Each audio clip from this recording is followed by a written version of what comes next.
Today we're going to be talking about estimating square roots. But before we get to that, let's talk about perfect squares. Perfect squares. A perfect square is a number made by squaring a whole number. For example, 9 is a perfect square because 3 to the power of 2, or in other words, 3 squared, equals 9. 16 is also a perfect square because 4 to the power of 2 equals 16. Now remember that 4 to the power of 2 means 4 times 4.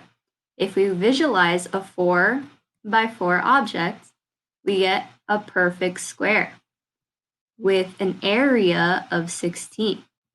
Therefore, perfect squares are just telling us the area of squares that have side lengths that are whole numbers. So if we take our whole numbers and square them, we get a list of all of our perfect squares. We have 1, 4, 9, 16, 25, 36, 49, 64, 81, 100, 121, and 144. I highly recommend that you memorize the first 12 perfect squares.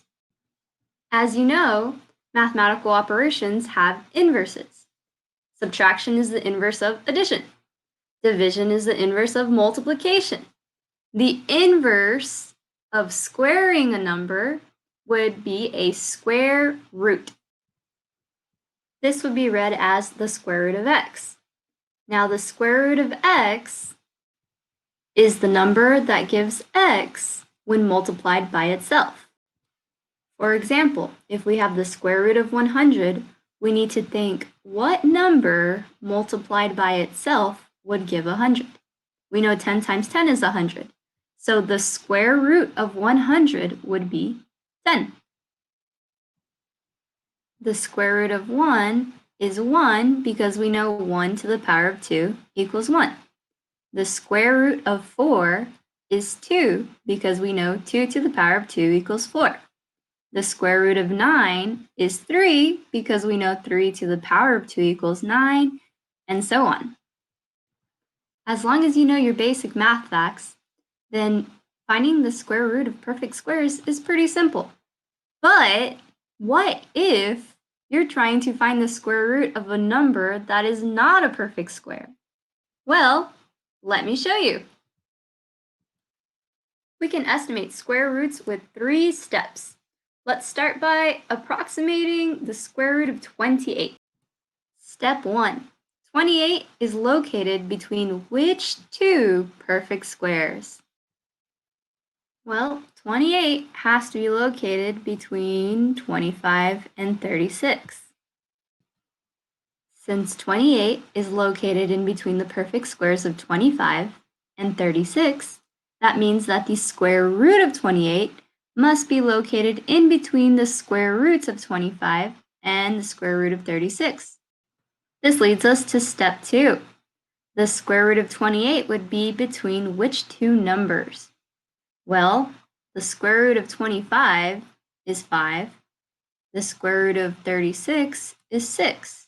Therefore, the square root of 28 needs to be somewhere between 5 and 6. Now, we know that there's an infinite amount of space between 5 and 6. So step 3 is which number is it closer to? Would the square root of 28 be closer to 5? Or would the square root of 28 be closer to 6?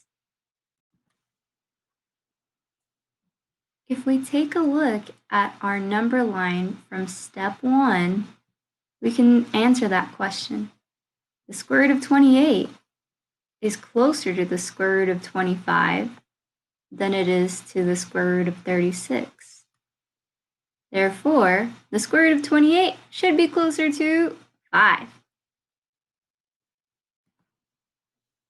Based off of this information, we can approximate that the square root of 28 is maybe 5.2 or 5.3, somewhere around there, right? Now notice, if I write the square root of 28 is approximately 5.3, I don't use an equal sign. This is an approximation symbol.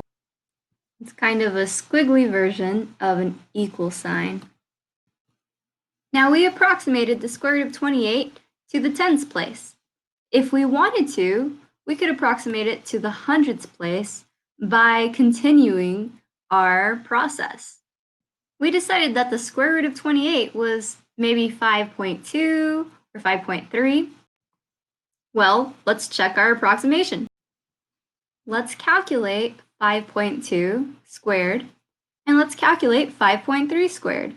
And let's see which one gets us closer to 28. You can pause your video to try this out. 5.2 squared gave me 27 and 4/100ths. 5 and 3/10 squared gave me 28 and 9/100ths. So based off of that information, we can create another number line that's more specific. Is 28 closer to 27 and 4/100ths or 28 and 9/100ths? It's closer to 28 and 9/100ths, meaning that the square root of 28 would also be closer to the square root of 28 and 9/100ths, which is 5 and 3/10. This tells us that the square root of 28 has to be closer to 5 and 3/10 than it is to 5 and 2/10. So what can we approximate that the square root of 28 is equal to?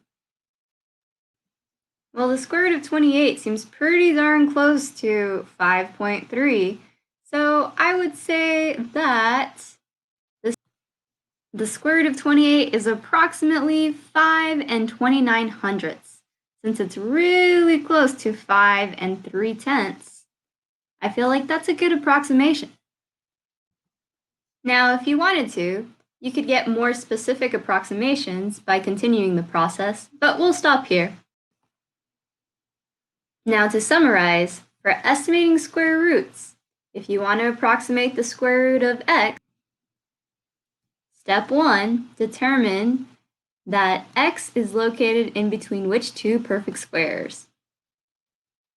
Step 2, the square root of x would be between which two numbers.